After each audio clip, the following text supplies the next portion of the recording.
실제의 뱀을 죽인 건 몇 년 뒤의 일이다. 난 군대에서 처음으로 뱀을 죽였다. 언제나 그만해. 내 팔에 뱀이라니. 너 미친 거 아니야? 먹구렁이로 변한 친구의 팔은 나를 노려봤다. 전학한 학교에서 처음으로 내게 말도 걸어준 친구였지만 어쩔 수 없다. 녀석의 팔뚝은 처음부터 먹구렁이로 보이진 않았다. 중량이 꽤나 나가는 팔뚝을 내 어깨에다 무의식적으로 걸치는 습관을 고치지 못한 탓이다. 목을 감는 불쾌한 촉감에 고개를 돌렸는데 팔뚝의 끝에는 구렁이가 있었다. 시꺼먼 몸뚱이에 번들거리는 눈깔로 나를 노려보자 동공이 커지고 온몸에 소름이 돋았다. 소리를 지르며 필사적으로 뿌리치려고 했는데 친구 녀석은 장난이라며 팔뚝으로 내 목을 조였다. 그는 장난이었겠지만 내게는 구렁이가 목을 조이는 것처럼 느껴졌다. 그만하라고 필사적으로 외치던 중 구렁이가 입을 크게 벌려 내 입을 틀어막던 순간 난 기절해버리고 말았다. 다시 생각해도 끔찍한 기억이다. 금방 끝나. 도끼를 위로 치켜들었다. 그건 어딜 봐도 팔뚝이 아니라 구렁이였다. 망설임은 없었다. 구렁이의 몸통을 단숨에 잘라내겠다는 생각뿐이었다. 그리고 그 순간 도끼로 내려치자 친구의 비명소리와 함께 붉은 피가 흘러내렸다. 단번에 잘려나가지 않았다. 도끼날이 구렁이의 몸통에 절반 정도 박혀버렸다. 도끼를 빼내려 앞뒤로 흔들자 구렁이의 대가리가 축 처진 채 흔들거렸다. 친구의 눈이 반쯤 풀린 채 끔찍한 비명을 질렀다. 다시금 힘껏 내리치자 구렁이가 잘려나갔다. 구렁이를 자른 거야. 널 도와준 거라고. 정신이 나간 듯한 친구의 비명에 잘려나간 구렁이를 바라보았다. 그곳엔 거칠게 잘려나가 피범벅이 된 팔뚝이 있었다.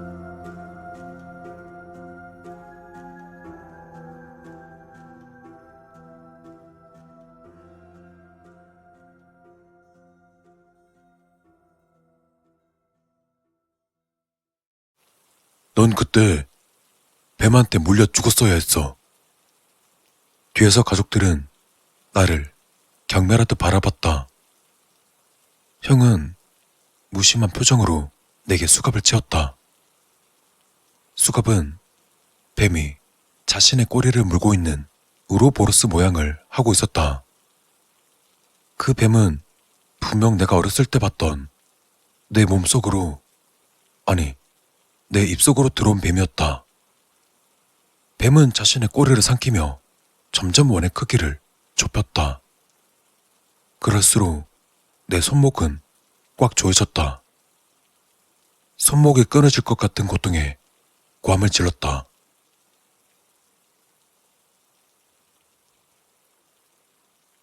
악몽이다. 끝없이 영원히 이어지는 악몽이다. 날 괴롭히던 녀석의 성기를 뱀으로 생각해서 돌로 내려 찍은 이후로 강제 전학을 당했다. 다행히 전학한 학교에서는 그 이유에 대한 이야기는 나오지 않았다. 고질적으로 이어졌던 괴롭힘도 사라지고 뱀으로 보이는 증상도 없었다. 다른 어떤 이의 손가락도 입을 벌리며 날 노려보지 않았다.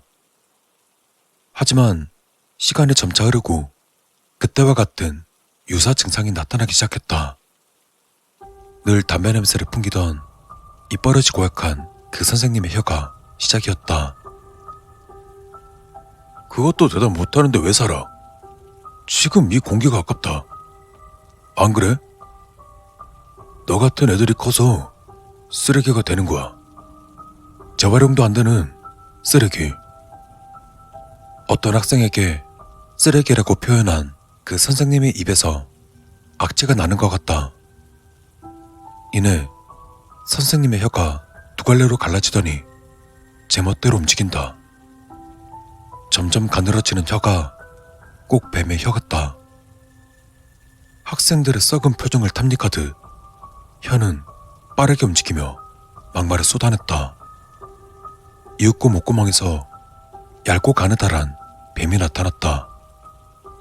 선생님의 혀는 실뱀으로 바뀌었다. 그 이후로 나에겐 불쾌감을 주는 특정 인간, 특정 신체 부위들이 뱀으로 보이는 환각이 생겨났다.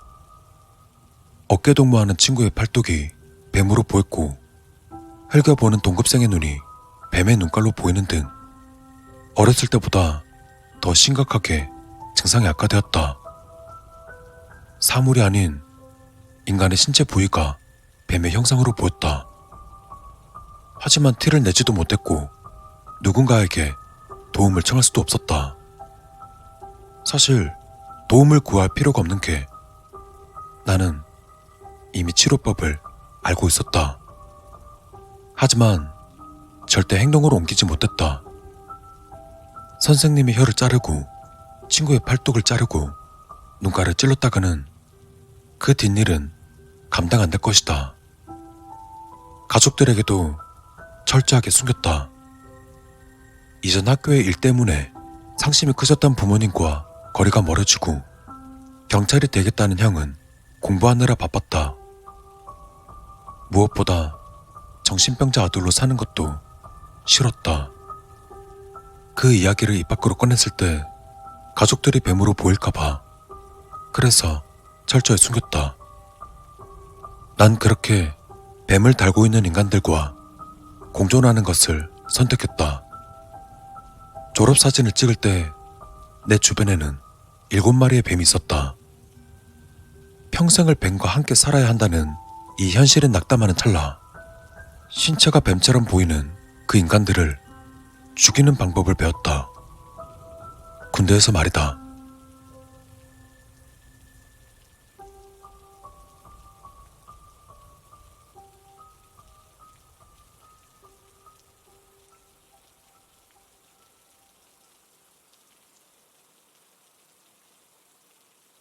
대학에 미끄러지고 한심한 인간이 되어버린 느낌에 도피하듯 가버린 군대에는 최악의 뱀이 서식하고 있었다.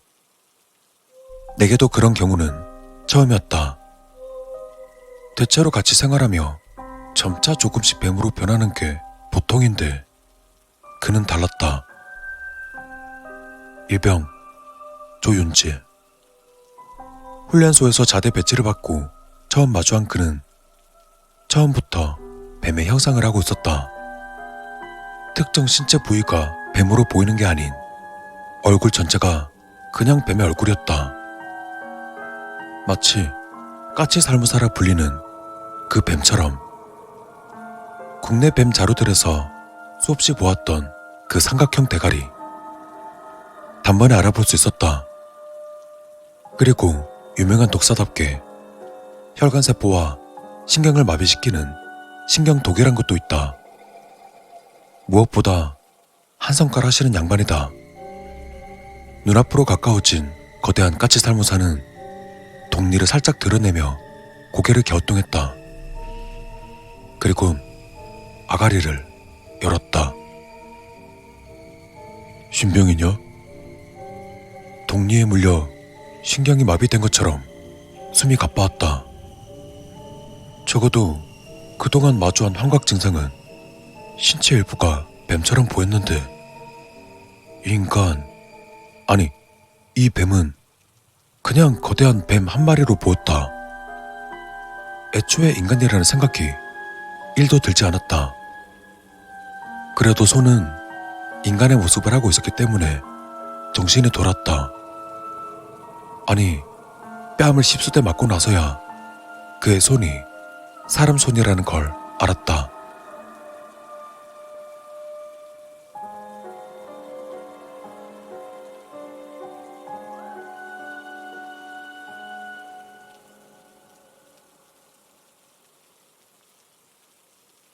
독사와 함께하는 군대 생활은 힘들었다. 처음에는 그가 까치 살무사로 보여서 꽤나 힘들었지만 나중이 되어서야 그의 외모는 그리 중요치 않았다. 그와 함께하는 이 생활 자체가 뱀꿀의 몸을 담그는 것처럼 지옥 그 자체였다. 아직도 초 자고 있어? 영원히 자고 싶어? 독사 대가리가 눈앞에서 야간 근무 때문에 날 깨웠다. 독리처럼 따끔한 구타는 덤이었다. 그리고 신경독을 가진 독사답게 정신적으로 괴롭혔다. 가혹행위는 다행했다. 화장실 못 가게 하는 것부터 관물대 뽑기, 정신적 데미지를 주는 휴가 자르기까지. 그나마 다행이었던 건 중학교 때처럼 홀로 당한 건 아니었다. 동기들과 후임들, 심지어 선임까지 모두가 그의 먹이었다. 하지만 그가 뱀으로 보이는 건 도움이 될 때도 있었다. 그를 마주할 때마다 적응되지 않는 커다랗고 징그러운 뱀의 대가리 때문에 흠칫 놀라게 일쑤였는데, 그럴 때마다 그는 흡족한 미소와 함께 이렇게 말했다. 내가 그렇게 무섭냐? 그는 남들에게 자신이 무섭게 보이길 바랬었다.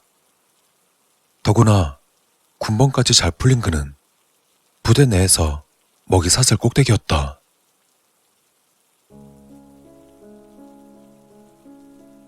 그의 실제 얼굴을 마주했다.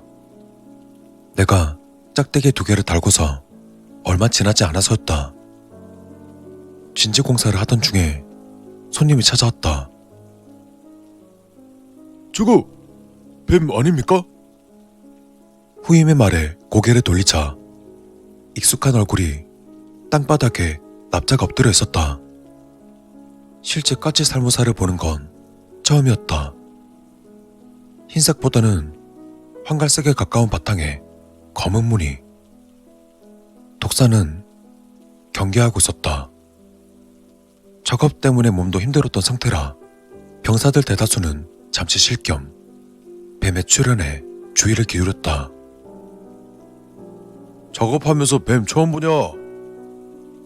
사실 이때 까치 살무사보다 뒤에 있던 조윤재 상병이 더 무서웠다. 그리고 조 상병은 독사답게 이런 이벤트를 놓치지 않았다. 막내야, 저거 잡아. 조 상병이 말했다. 독사 아닙니까? 저거 독사 맞습니다. 독사한테 물리면. 뱀을 잘 알고 있던 나는 위험성을 알려주려고 했다. 알아, 이 새끼야. 씨발, 물리면 위험하지. 그리고 누가 물리래? 잡으라고 했지. 막내야, 안 잡고 뭐하냐? 막내는 겁에 질린 표정으로 말했다. 일병님, 정말 독사 맞습니까? 까라면 까, 이 씨발 새끼야. 조상병의 발길질은 정확히 막내에게 꽂혔고, 막내는 까치 살무사 앞으로 불쑥 쓰러졌다.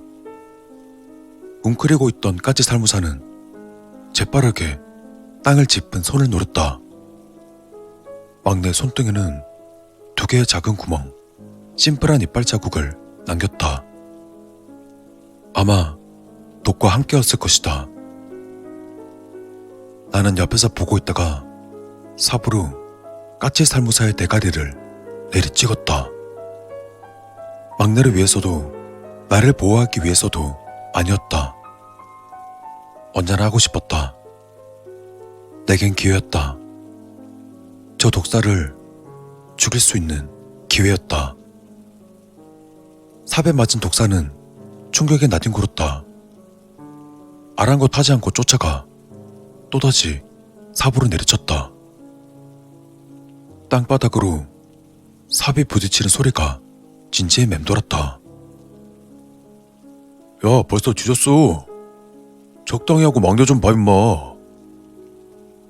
숨을 헐떡이며 땅을 보니 까치살무사는 형체를 다 잃어버려서 찢겨나가 있었다. 옆을 돌아보니 처음 보는 얼굴이 나를 노려보고 있었다. 넌 누구냐?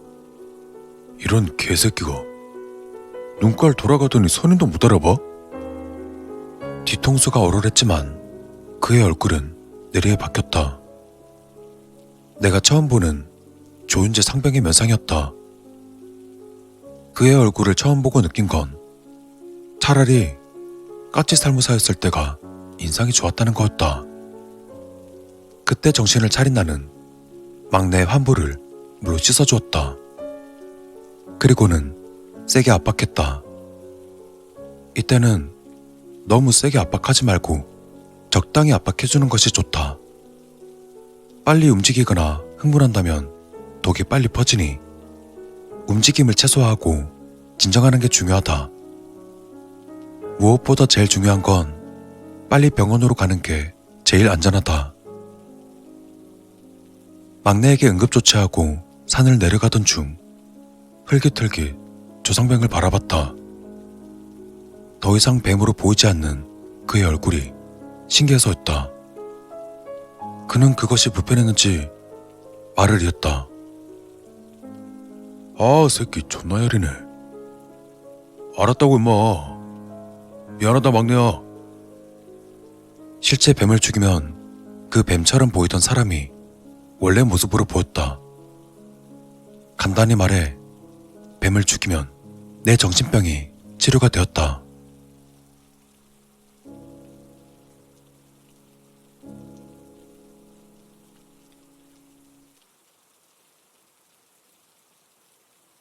군대 제대 후 허름한 집을 구해 독립했다. 평일엔 열심히 일했고 주말에는 야산과 논밭을 돌아다니며 뱀을 찾아다녔다. 소위 말하는 옛날의 땅꾼들처럼 행동했다. 이 생활에 익숙해지는 데는 꽤나 시간이 걸렸다. 처음엔 어려웠지만 점차 뱀을 찾기 시작했다. 그리고 닥치는 대로 죽였다. 내가 겪는 사회에는 뱀 같은 인간들이 수두룩했다. 구박하는 상사의 머리통을 원마로 찢듯 뱀의 머리를 찍어버렸고 싸가지 없게 말하는 사람의 주둥이를 찢어버리듯 뱀의 아가리를 찢어버렸다. 뱀을 죽이면 그 사람들이 정상적으로 보였다. 이쯤 되니 난 뱀을 죽이고 싶은 건지 사람을 죽이고 싶은 건지 헷갈렸다.